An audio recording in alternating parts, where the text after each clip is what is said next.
it's a new year. New Year's always bring new possibilities with it.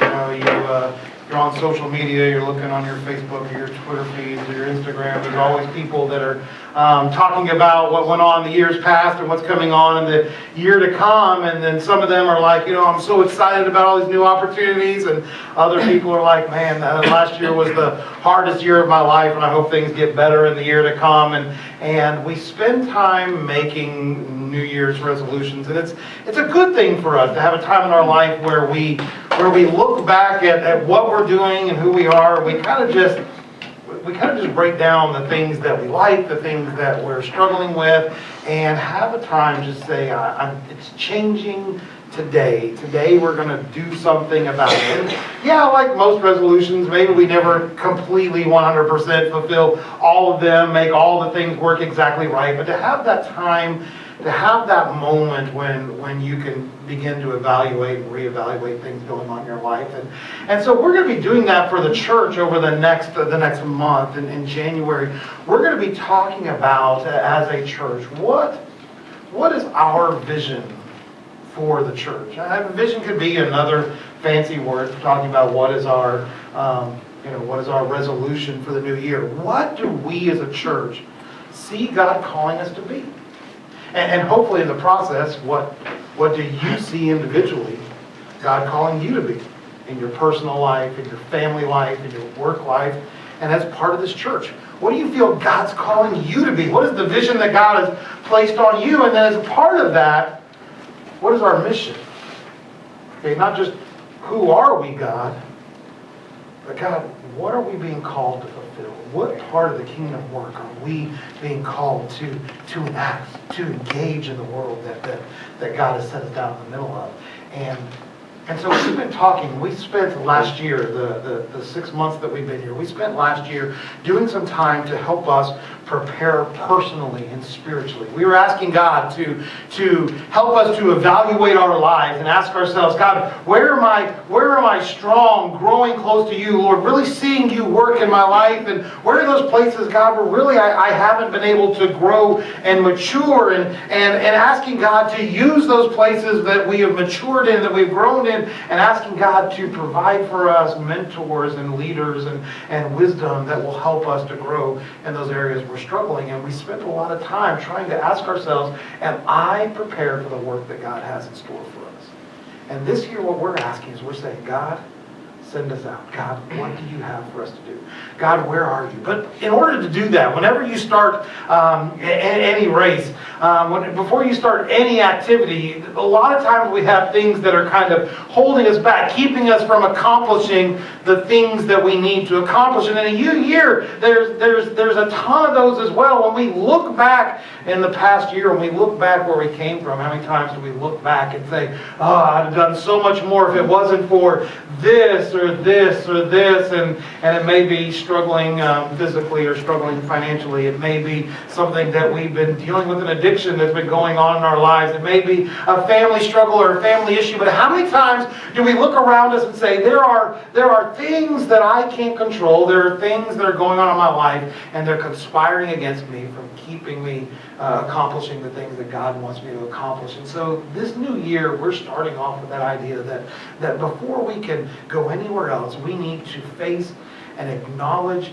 and to be able to deal with the things that have been causing us to falter in our walk with God, to really truly become a new person. And here's the problem. Whenever we fall and whenever we struggle, I think one of the reasons that happens in so many of our lives is if we could just have one thing we're focusing on, we could do a really good job with it. Just one thing. Give me one thing to work on, God. And if this is the one thing I need to work on, I'm going to focus my energy on, I'm going to focus my time on, I'm going to focus my attention on it, and we're going to overcome these things, and I'm going to be ready for whatever you would have me to do.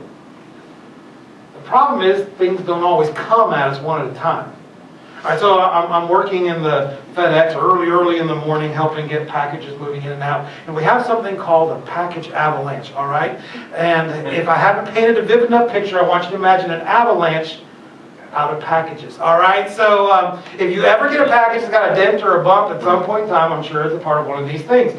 I can be going just fine, sitting in my trailer, got my little scanner, and I scan a package and I put it in. That way you can go online, you can check your package. It says, your package has just been loaded. Little me, all right? Somebody knows, ooh, my treat is coming today because it just got loaded on a truck. That's my job. Scan it, put it in the truck. Scan it, put it in the truck. And there's this huge conveyor belt and then a slide. They don't let me slide on it. They told me I will lose my job if I slide on it. So when I'm ready to leave, I'm sliding, all right? But it's like a 3-story slide. There's a conveyor belt that goes way above my head, makes lots of noise. I don't see, but it magically sends stuff down this slide. Zoop, and it comes into my truck. All right, I load it. Zoop, and it comes to my truck. I load it. Zoop, zoop. Oh, load it, load it. Zoop, zoop, zoop. Oh, hey, load it, load it, load it, load it. And then all of a sudden, and everything starts coming like, oh my goodness. And I'm scanning and packing, scanning and packing, scanning and packing, scanning. And then stuff gets kind of jammed up. And stuff gets pushed to the side. And then it starts, the slide no longer zook. It's now getting backed up in the slide. And backed up in the slide. And backed up in the slide. And you pull that one package, you're like, this one's tough. It's hard, what's going on? And you pull it and you realize, that was it. That was the one package that was holding back the avalanche. And everything comes and you're plastered like this in the back of the trail. And you're like, send me to Louisiana. I don't know. I can't get out. I'm stuck here behind all the packages. And it's that avalanche. When they come one at a time, I'm the best. Like, you're doing good, Pastor Phil. I was like, I know I am. I can do one at a time. When they come 100 at a time, all of a sudden it's like, I need somebody else in here. People jumping in, stacking up packs, getting stuff out of the side. Maybe 2 or 3 of us in a truck at one time, just trying to get stuff going. And it happens all the time. You can handle one thing. You can handle 2 or 3 things. Because, you can look down. I can look up the slide and see, okay, well, there's 10 packages there. I can do 10 packages. I can get those because they'll come every once in a while, but that's okay. 20 packages, 30, 40, and our lives feel like that sometimes. I can handle a couple of things, God. But God, I can't handle everything in every part of my life. I can't handle all the stuff coming at me at one time. I can't handle all of the pains and all the stresses. And I don't know about you, but maybe that was your 2018 where you were like, God, everything in my life, at some point in time, there was a leak in it and I couldn't keep up with all of it. I couldn't keep it going. We're going to be in the book of Judges, and we're going to be looking at a story out of the book of Judges. Judges chapter 3, verse 12. It says, once again, the Israelites did evil in the Lord's sight. And the Lord gave King Eglon of Moab control over Israel because of their evil.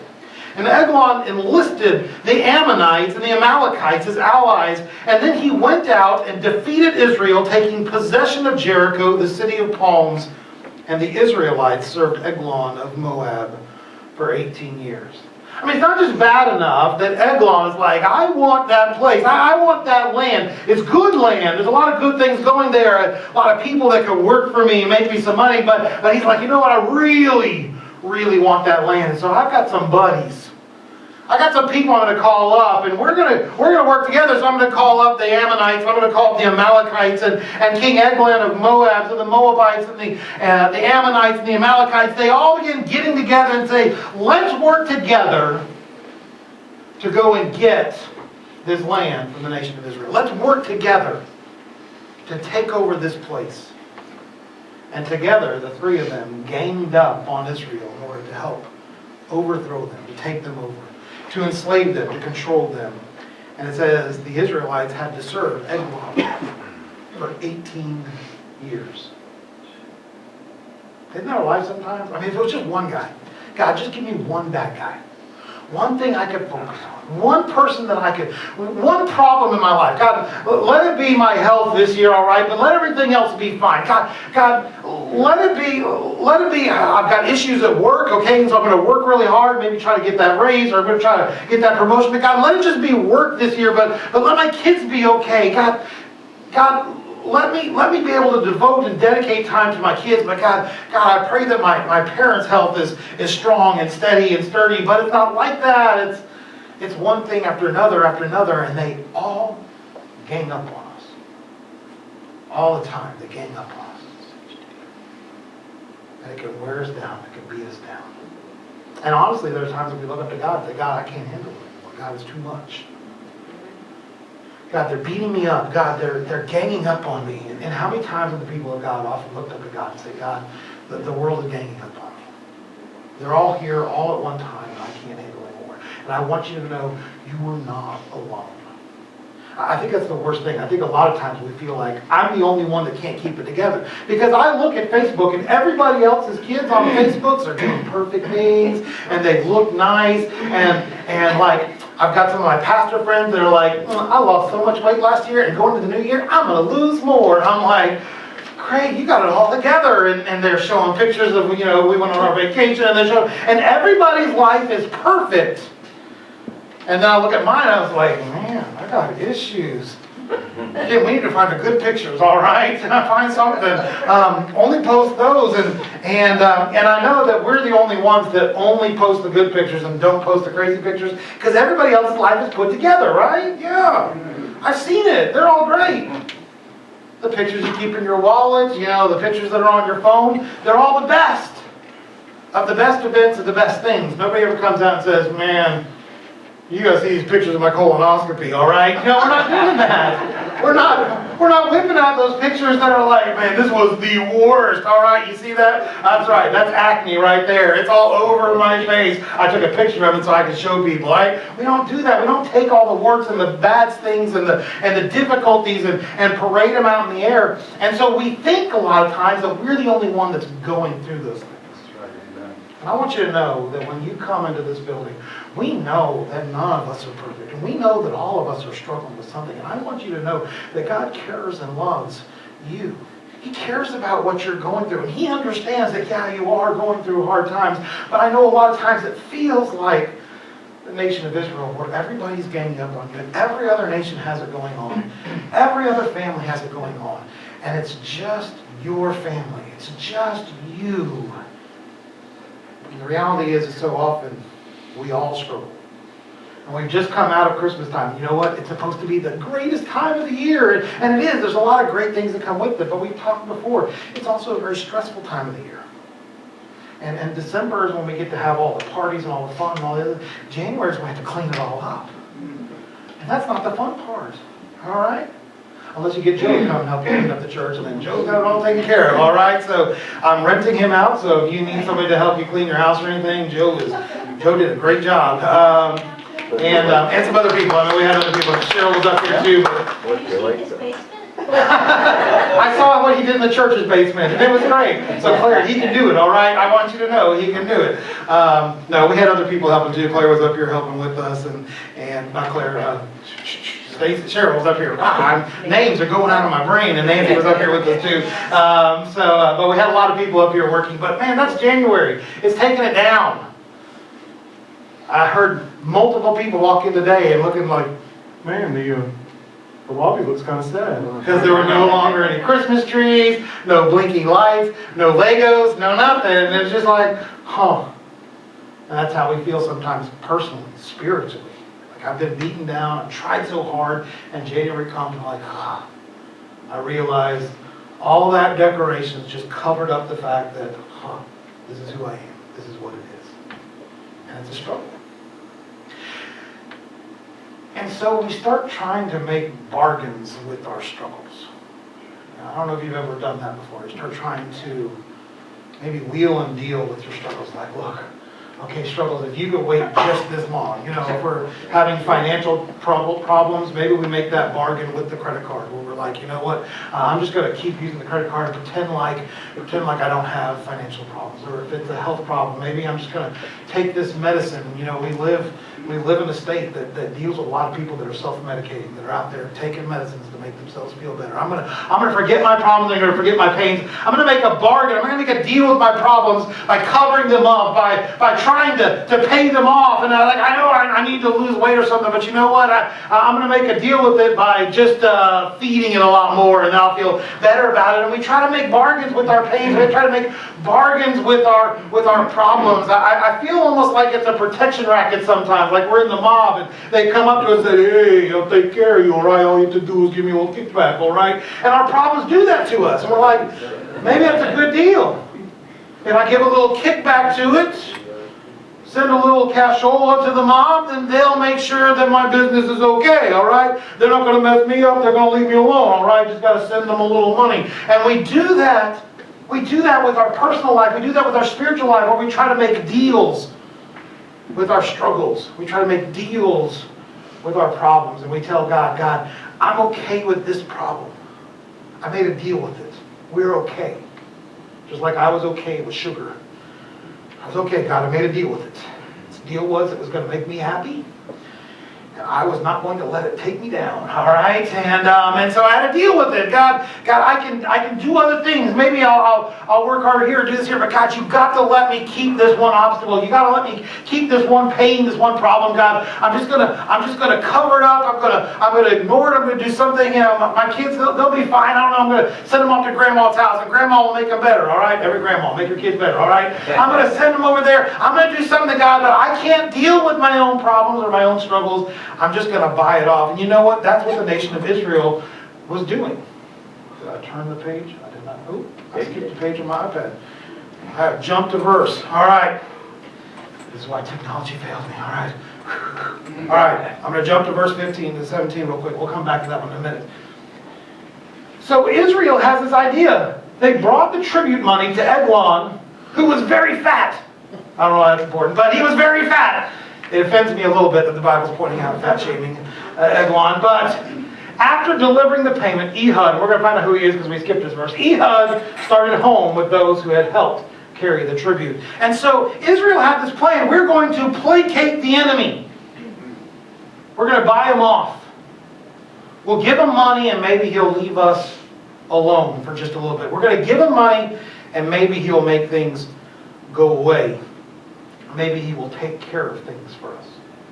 And why do we do that? Let's jump back a verse. We do that sometimes because we feel like we're not good enough to handle those problems. We're not good enough to overcome our obstacles. You know, that whole looking at Facebook and seeing everybody else is perfect, and then we look at our lives unfiltered. Not with the fancy cameras, not with all the editing out. We look at our lives unfiltered and we say, my life is a mess. Why can't I be like all those other people? Why can't I be normal? You ever ask that to yourself? Why can't I just be a normal person? Just like an average person in Connecticut. Why can't I just be one of those people? Why do I have to be defective, God? Why do I have to be the person that can't manage my stress? Why do I have to be the person that has to deal with depression? God, why do I have to be the person that goes through all these problems and goes through all these pains and can't keep it together? Why am I the person that deals with it? Everybody else's life is fine. Why is my life so abnormal? Why can't I be normal? Judges chapter 3, verses 15. So this is going back to find out what God was doing. He says, but when the people of Israel cried out to the Lord for help, the Lord again raised up a rescuer to save them. His name was Ehud, son of Gera, a left-handed man of the tribe of Benjamin. All right, so we're doing lots of shaming here. All right, we did some fat shaming earlier. Now we're talking about this left-handed man. All right, how many of y'all are left-handed here?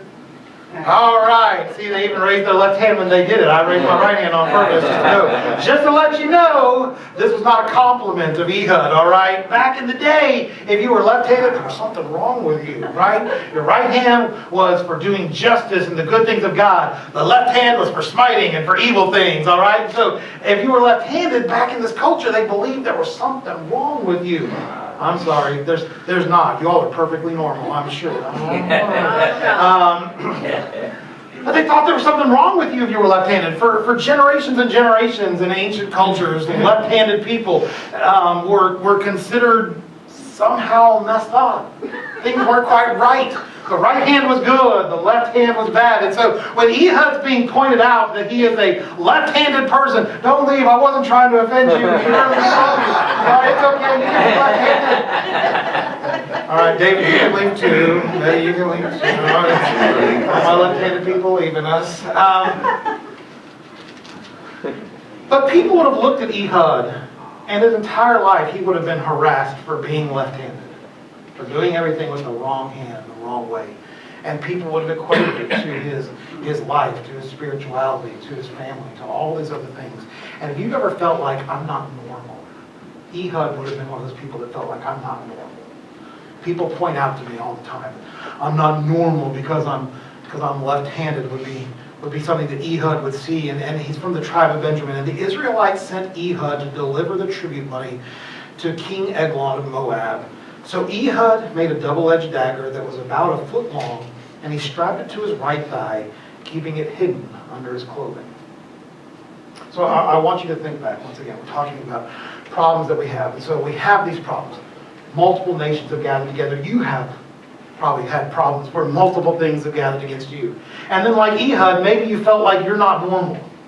You look at everybody else's life, and you're like, they've got it going on. They're normal. I'm abnormal. There's something wrong with me. There's something dysfunctional about me. And in that process where everybody's ganging up against me, everything's wrong with me, that's where the nation of Israel came and they decided we're going to bargain. We're just going to pay off our problems. We're not going to get rid of our problems. We're not going to deal with our problems. We're not going to handle our problems. We're just going to say, I give up, and here, problems, take my life. Take my livelihood. Take my energy. Take my sanity, and whatever it is that we do in our lives sometimes, we give up on the great things that God's calling us to be a part of and God wants us to do. Why? Because there's so many other things, and God, they're ganging up on me. God, I'm not normal. I'm not ready, and God, I give up, and I'm just going to give my problems what they want. And so the guy that struggles with his weight struggles with it more. Why? Because I give up, God. The food wants me to eat, I'm going to eat. If you didn't want it to be that tasty, you shouldn't have made it that tasty, God. And the person that is struggling with family issues, you find out there's more yelling and there's more screaming and there's more family issues, and the person that's depressed gets deeper in depression because they don't talk about it, they don't deal with it, they don't share it, they don't work with it. And our problems compound upon problems, and our year gets worse. This is a great day, Pastor. Thanks for sharing that with us. We feel that way sometimes when we start making resolutions. Our resolutions almost seem like, if I could just get a hold of one thing, if I could just handle one thing. And here Ehud, the abnormal left-handed guy, I can't even believe God could use him. All right, an abnormal left-handed guy going up against this ruler of these people that are ganging up against him as he pays them off. And all the guys around him that came, Ehud had to bring a group of people to come and help deliver the payment to the tribute. And as he's walking home, all of a sudden, Ehud has a thought. Verse 19. It says, but when Ehud reached the stone idols near Gilgal, he turned back. He came to Eglon and said, I have a secret message for you. And so the king commanded his servants, be quiet. And he sent them all out of the room. And Ehud walked over to Eglon, who was sitting alone in a cool upstairs room. And Ehud said, I have a message from God for you. As King Eglon rose from his seat. And Ehud reached with his left hand, his awful cursed hand, that abnormal left hand, and he pulled out the dagger strapped to his right thigh, and he plunged it into the king's belly. And the dagger went so deep that the handle disappeared beneath the king's fat. See, it gets better. Fat people, left-handed people. So it disappeared beneath the king's fat. So Ehud did not pull the dagger out. And the king's bowels emptied. And then Ehud closed and locked the doors of the room and escaped down the latrine. And after Ehud was gone, the king's servants returned and found the doors to the upstairs room locked, and they thought he might be using the latrine in the room. All right? I know you've done that before. Your kids are in the bathroom for like 30 minutes. You're like, what are they doing in there? All right? I don't know. I don't want to ask, and I don't want to know. So they waited. But when the king didn't come out after a long delay, they became concerned and got a key. And when they opened the doors, they found their master dead on the floor. And while the servants were waiting, Ehud escaped, passing the stone idols on his way to Sarai. And when he arrived in the hill country of Ephraim, Ehud sounded a call to arms. Then he led a band of Israelites down from the hills. All right, now I had a whole lot of potty jokes set up because we're in the latrine, all right, but I'm not going to use any of them. We're going to keep this clean and PG, all right? We're going to be ready to go. But Ehud, as he's leaving, you know he's got this plan. God, we've got to overcome the problems that are in our lives. We've got to overcome the things that are going. But he gets there and he's like, I can't do it, God. I'm just going to pay off my problems. And we do that at the beginning of the year. God, I'm just going to pay off my problems. I want things to be different. But God, I'm going to give in to my addictions. I'm going to give in to my pains. I'm going to give in to my problems. I just want to go back. I just want to do the things that I've done. And then it hits him as he's walking back. As he's walking back near the stone idols, as he's going past that land, and he realizes this is not who I've been called to be. This is not who our country has been called to be. The nation of Israel, we're not meant to be slaves to this guy. We're not meant to be living these miserable lives. And so he returns, and something that we think is abnormal, that left-handed man, that abnormal guy that doesn't use the correct hand. You want to know something? Because he's left-handed and his sword was strapped to his right side where he had grabbed it, guess what? The TSA couldn't find it. The security, when they walked in, they're like, nope, no sword there. Come on in. Why? Because he had a sword on the wrong side. Why did he have a sword on the wrong side? Because he was left-handed. It was messed up. The guy was abnormal. You want to know something? You may be abnormal. You may be the exact sort of abnormal that God needs this year. You may be the exact sort of strange that God's like, that person can get to a place where no one else can get and can deliver the message of God that no one else can deliver. He has not called you to stab your pastor, all right? So don't bring knives next week. All right, this is not a message about assassinations. This is a message about how God can use any one of you in any form, wherever you are. And what you think is your weakness is exactly what God needs for God to get the glory.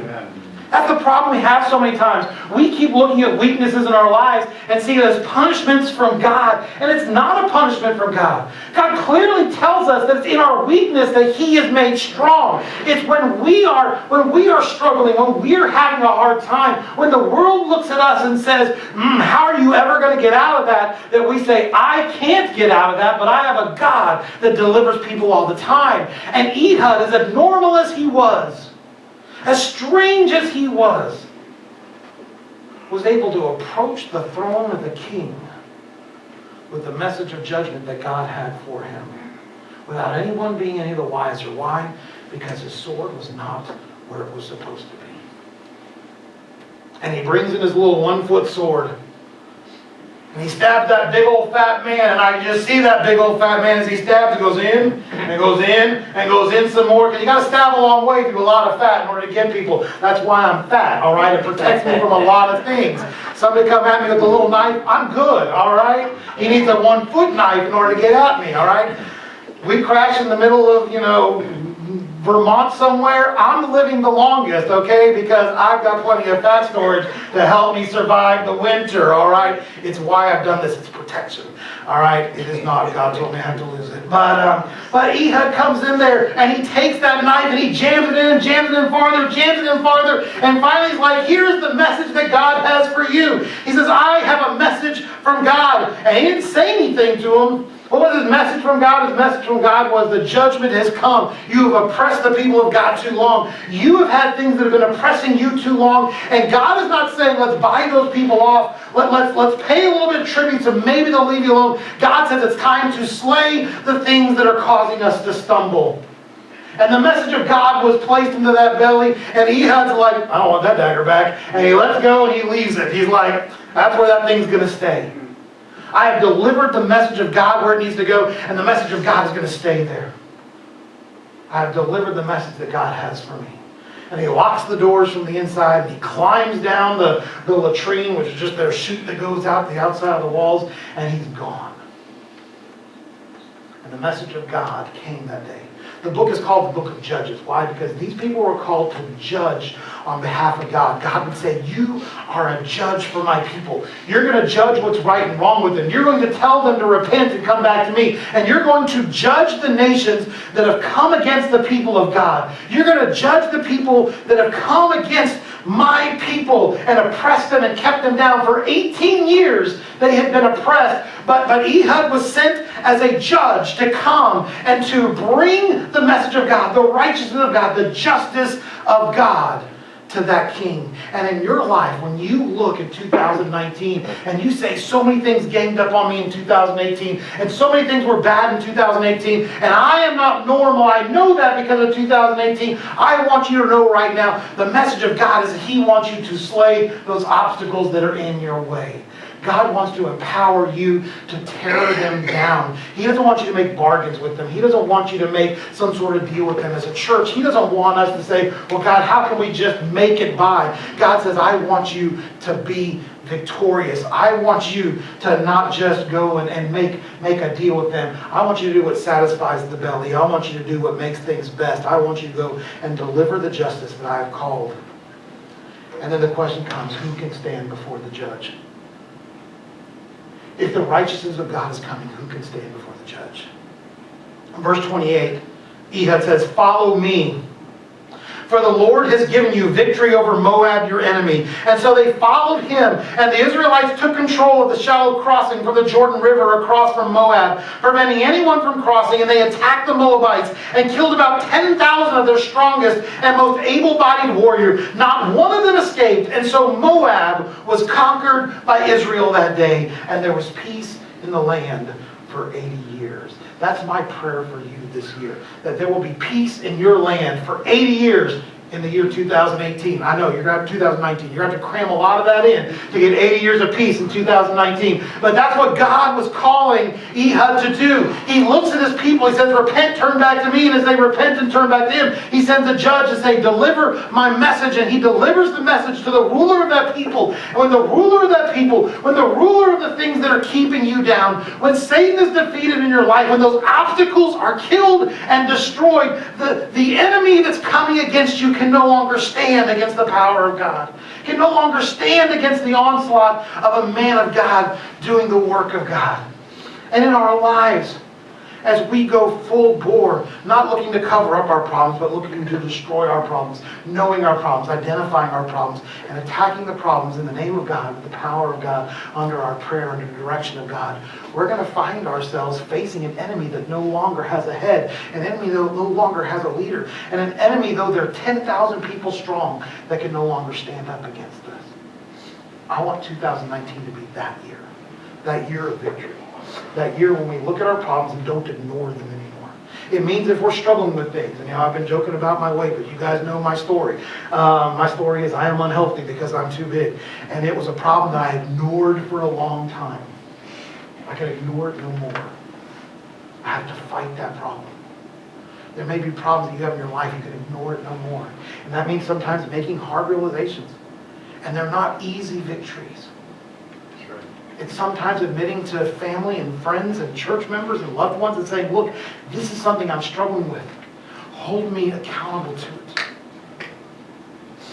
It means being with those people as you begin walking back past those resolutions that you made, because you made them and you went forward, but then you came back the other way, just like Ehud did, that you get to a point where you say, no, I can't walk away from it anymore. I've got to return, and I've got to face my enemies. I've got to face the things that are coming against me, and the struggles and the obstacles that are there. We go after them and we attack them. The Bible tells us we're surrounded by such a great cloud of witnesses. Let us throw off the hindrances. Let us throw off the things that bind us. Let us throw off the things that are going to cause us to stumble. Let's run the race for the prize.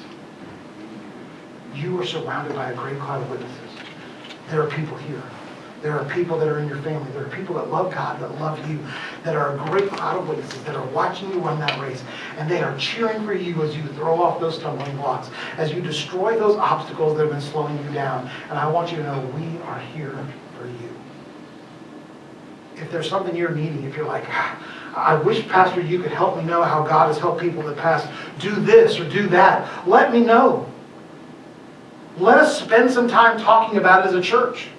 Maybe you have a family member who's been struggling with opioid abuse. Well, guess what? Let us know. Let's spend some time talking about that. What can we do? How can we love on a family member? How can we help somebody that's dealing with that? Well, what's available in our communities and in our churches and in our areas around us? What can we do? If you're struggling with finances, if you're struggling with marriage relationships, if you're struggling with whatever it is, let somebody know. Communicate those things to them. And then come together to God and build a plan to deliver God's message to that situation in your life. To slay that thing.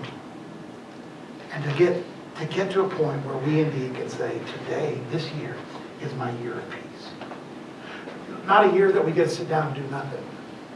But you know what that peace is? That peace is that moment where you get to sit down and do what God's called you to do. Not putting out fires. Not chasing after the next moment of relief. But that moment where you're like, God, I'm right where you want me to be. And everything's right with the world. Can I promise you that 2019 is going to be better than 2018? I can't promise you that. The nation of Israel had 18 years where they were under persecution. But during that time, the people slowly and gradually began praying more, began working more. And that time comes when their prayers and their work and their struggle comes up before God. And God is like, I hear your prayers. And I believe that you're ready to be delivered. In your life, get into the Word. Study what God has to say about the demons that you're struggling with. Get involved in prayer, a personal prayer life, a prayer life here at the church. And we're going to be talking a lot about prayer this year. Get involved in praying and communicating with God so that you can talk to Him and you can hear from Him. And then get active in doing the things that God's called you to. Stop paying off your problems. And start asking God to give you the power to conquer them. 2019, I am excited about. There are a lot of obstacles. I sat down with your leadership team this weekend, and there are a lot of obstacles. And we're going to talk about some of those, because as a church, we have to be up and honest and saying, these are the obstacles we're facing. But you know what? There's a lot that God wants to do too. And I'm excited to see about that. Jump right with me. Our Heavenly Father, God, we thank you so much for being a God that doesn't want to just brush problems aside, but God that wants to conquer and be a victor, to be an overcomer in all the things that are going on. God, I pray that you would work in this church, Lord. That each individual that is here, God, would be compelled to examine their own lives. You know, look at those things that have been ganging up on them all last year, and the year before, and the year before. And God, in brokenness, come to you and say, Lord, I cannot solve my own problems. But Jesus, I submit to you. And like the nation of Israel, when they turned back to God, when they prayed to Him, when they repented and got themselves right, God sent them a judge, a deliverer. And Lord, I pray that you would send deliverers in our lives. God, I pray that you would send people that would be family members and church members, friends and co-workers. God, it could be doctors and CPAs and school teachers and neighbors. People that you surrounded us with, that you have gifted and given the message and the power and the ability to be that judge in the harsh things that we have in our lives. And God, we know that ultimately you broke this cycle of sin when you sent your Son, Jesus Christ, who died once for all. At that moment, the power of sin was broken in our lives. And that if we would simply place our faith in Him, the work that He did on the cross is sufficient to bring us salvation.